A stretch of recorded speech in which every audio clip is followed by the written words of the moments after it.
1 year, 20 books, 6,940 pages, and roughly 3,470,000 words. All done with this one simple trick. I'm going to show you how to do it. Hi, welcome to the channel. My name's Daniel. I make videos about self-improvement and living on the road. One of my best years in college, I voluntarily read 16 books. I remember lining up my books on my bed and just feeling the sense of accomplishment. As I grew older, I started working, traveling. Books kind of took a backseat in my life. After not having read for a while, I often found myself frustrated, impatient, rereading paragraphs, and I couldn't understand why reading had become such a chore when it was something I used to really enjoy. I remember reading Hamlet in 10th grade. I hated Shakespeare. I still don't like Shakespeare. But if I didn't read a certain amount of pages every day, I'd fail the class. And I think that built within me this relationship with reading that if I don't do enough, I'm failing. If I don't read a certain amount of pages, if I don't read the right books, I'm stupid. The structure of college life, the structure of high school is gone. No one's going to judge you based on your understanding of a book you never wanted to read. The more and more I realize I don't have to read what I don't want to, the more liberating it is for me. This whole idea of reading the right books, reading the right amount, it means nothing. Like, no one's going to tell you have to watch X amount of episodes of South Park. Shelley, I'm Lord. No one's going to tell you you have to watch episode 7 of season 4 of Game of Thrones. And I think that's the same mindset that isn't really adopted with reading. Switching from this rigorous, scheduled, result-oriented way of reading to like chilling on the beach and finding a good book in a cool-looking bookstore. I'm going to the bookstore tomorrow. I called the bookstore in advance and they're holding the book for me because I'm scared someone's going to get there before me. Like, no one's going to get this Marie Kondo book in the next 24 hours, but that's how excited I am to read. This is what this mindset does. It gets you excited. It's turned a regular person who's gotten B's and C's his entire academic career into someone who's reading 1,200 page novels in 6 weeks. Voluntarily, like I'm choosing to do this and I love it. So I hope this helps. Let's get into this method. I call it 15 for 15 or 15 or 15. And essentially what it is 15 minutes or 15 pages. That's it. 15 minutes or 15 pages every day.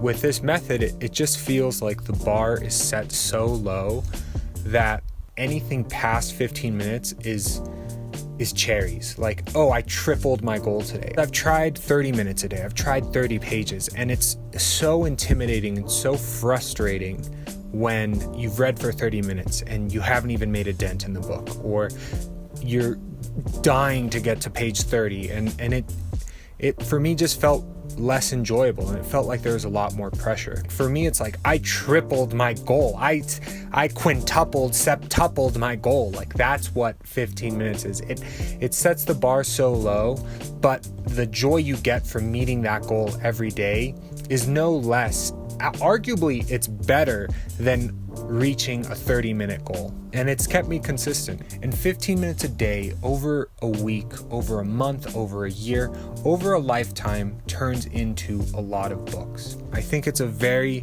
healthy way to approach a lifetime of reading. And I'm talking in this video a year from now, having read 20 books. 20 books I'm so not only proud of having read, but have enjoyed thoroughly. So let's get into how to get back into reading. Let's talk about how to get back into reading, and let's talk about how to stay consistent when you adopt the 15 for 15 method. If you've made it this far in the video, thank you. And you've kind of decided, like, I have 15 minutes a day. I can read 15 pages. This part is how to stick with it and how to consistently do it, and kind of little tips and tricks I've learned that keep reading enjoying. Scheduling a time to read, I think, has what's kept me really consistent. Every day when I wake up, the first thing I do after like the basic stuff is I read. I don't turn my phone on, I don't turn the Wi-Fi on. I make a cup of coffee and I open a book and I read for 15 minutes. After you've done it for a couple weeks, a couple days, your body kind of like, if you don't do it, you're kind of like, wait a minute, this is like the time I read. Why am I doing something else? And reading has been a really easy thing to get me out of bed. Like, I'll wake up and rather than being like, I gotta put the alarm on snooze, I'm like, oh, I can read. I can make my coffee and read and have that little sanctuary in my day. The sneaky thing about this method is I often read longer than I even planned for. Oftentimes 30-45 minutes would go by. Now one time I read for 2.5 hours straight because I was so into the book, and I think my Wi-Fi was out or something, but that's a very millennial problem, or I guess 21st century problem. Nonetheless, I kept reading, and next thing I know, I was like, wow, dude, I've read, I blew past my goal. I quintupled my goal. Is that 15 times 15 is 30 times? I did. Wow, that's good math. That's quick math. I think what 15 for 15 does is it lets you dip your toes into reading without feeling overwhelmed. I didn't start with a 1,200 page book. I just started with a book that I thought was cool, and I just went with it. Sometimes, every time I'm reading, I find myself bored in certain passages, or I find myself fatigued or tired, and you're wondering, like, when is this chapter gonna fucking end? And you're telling yourself, like, oh, I'm gonna stop once I finish this chapter. And it just keeps going and going and going. That's where I start looking and say, like, okay, well, now I know this chapter is 19 pages long, or I have 19 pages left in this chapter. But there's a break in a page and a half. I think I have a page and a half's worth of energy in me. Reading is like a muscle, but it requires focus, and focus diminishes over time. Focus diminishes throughout the day. So it's totally normal to feel tired. I try to listen to myself and say, like, I've read this same passage like 3 times and it's not coming through, or I'm bored, or I'm tired. Like, why I want to keep reading, but it's not coming in as it was an hour ago, or 20 minutes ago, or 5 minutes ago. Stopping when you feel tired is one of the best tips for just being consistent. It's okay to peek ahead. It's okay to peek ahead. Knowing where the finish line is makes it a lot easier to run a marathon. I'd rather know when I'm going to be done rather than just continuously running until some vague point in time. I read a majority of fiction, self-help, creative/musical autobiographies. And you might read something different. Take the time to discover what genres you like and explore that. You might be a mystery, true crime, political, architecture type person. You may be someone who's really into reading baking recipes. I think the whole point of having multiple books is I can adapt the books based on my mood. I'm not always going to be in the mood for fiction, and I'm not always going to be in the mood for musical autobiographies. This helps me match a book to the mood I'm feeling for that day. Currently, right now, I'm reading 3 books. This is Norwegian Wood by Murakami. It's a book about what it feels like to date in college again. Like, that's what it's bringing. Like, it's giving me memories of what it was like dating as like a 19, 20-year-old, or living as a 19, 20-year-old in college. It's a great book. I'm really enjoying the world like I'm in this, if that makes sense. I have like 80 pages left in this, so I'm like the whole 15 for 15, like even if I'm kind of not in the mood or it's like kind of boring, I'm like, I'm so close to finishing it, and if I finish this I can go start another one. So that I guess is another good thing about 15 for 15. It keeps you consistent, and it's finishing that last mile, I think, is the hardest part. Like, it's easy to read half a book, but that consistency is what continually got me to the end of a book. Next is a self-help book. It's The Daily Stoic. It's very easy. They aren't even like real pages. It's very different from the emotions of a Japanese teenager going through college in the 80s. I think it's in the 80s. And the last book is The War on Art. I'm not crazy about it. I'll read it if I want to. Like that, I can't stress that enough. Like, that's the attitude I have when it comes to reading. It's not, I have to read 80 books this year. I have to finish 20 books this year. It's like, I fucking might. So, I usually read all of these in a day, and I'm like, I think it's great to have multiple books. You can come in and out of different worlds based on your mood. I do want to give some bonus information that I think can really help, or at least has really helped me in reading and becoming a better reader, not a fucking speaker.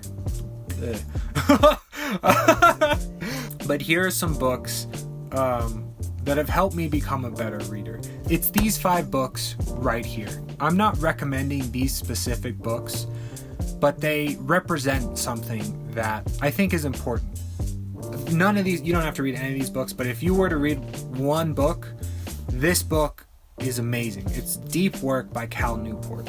I'm someone who struggles with ADD. Sometimes, is that a f***ing gopher? I struggle with focusing, and this book changed my life. It's made recording YouTube videos easier. It's made editing videos for longer periods of time easier.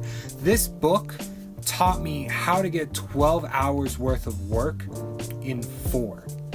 The next is 1Q84. I love what this book has done for me. Not because of the story, not because of the characters or the way or the writer. It's just a big ass fucking book, man. Like, this is a regular book. This is like 4 of these, and it's a big book, man. And I think what's so great about this is it builds confidence. Now, when I move forward in whatever I want to read, I'm not going to be intimidated by any book. That leads me to this book, The Midnight Library. If you go on Amazon, there are great reviews and horrible reviews bashing this book. But I think people who bash it miss the point of a good, easy book. When I finished this, I was tired, and this book was like a literary bath or shower. It's a feel-good, easy to read, heartwarming story that you get through and you're just like, there's something nice to having an easy book to chill out with. It's geared towards millennials. It talks about social media, iPhones, fit into a very young adult story. Like, if you okay, hold on, hear me out. If you like the fucking Twilight books, it's okay. It's okay. They're great books. They're easy books. It's a beautiful storyline between star-crossed lovers. Like, who gives a shit? If you like a book, like the book. There's no shame. And whoever judges you because you're not reading Ulysses or fucking Emerson, they're assholes. They're fucking dickheads who are pedantic douchebags who want you to feel less than because you're not reading the quote-unquote right books. If I like this book, I'm gonna fucking read it and I'm gonna enjoy it. I just get really passionate about people who try to ruin... This evening is ruined. The whole evening is ruined. Why are you saying it like that? ...reading for other people. If you like a book, like that book. It's not about reading the right books. It's just about reading. All the books I've read have been good. But these are great. You don't have to read these. The point is, they're good books and they're great books. Every page I was enamored. I think that's what is exciting about reading. That is what I love about reading. There are books that are going to grab you that you had like you just bought on Amazon, like, oh, I've heard this is a good book, or I've heard good things about the movie. And next thing you know, you're 180 pages deep, totally absorbed with the story, and you can't put it down. I read this book, and I was genuinely sad when I got to the end. I read it cover to cover. I read the little, like, forewords or the afterwords about the author, acknowledgments, the everything. I read this cover to cover. It was that good. This is what this method has done for me. It's turned former reader who dropped it back into a bookworm. Like, I love reading now.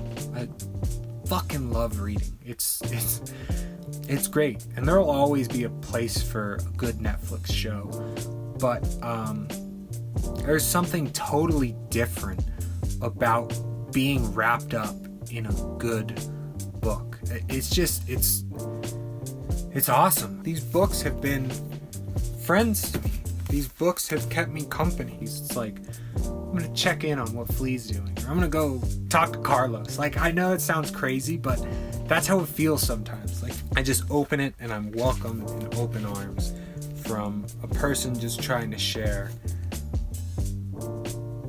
something. And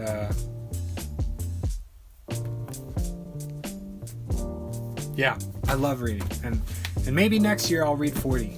I don't know. There's no set goal I have. I just want to enjoy what I'm reading.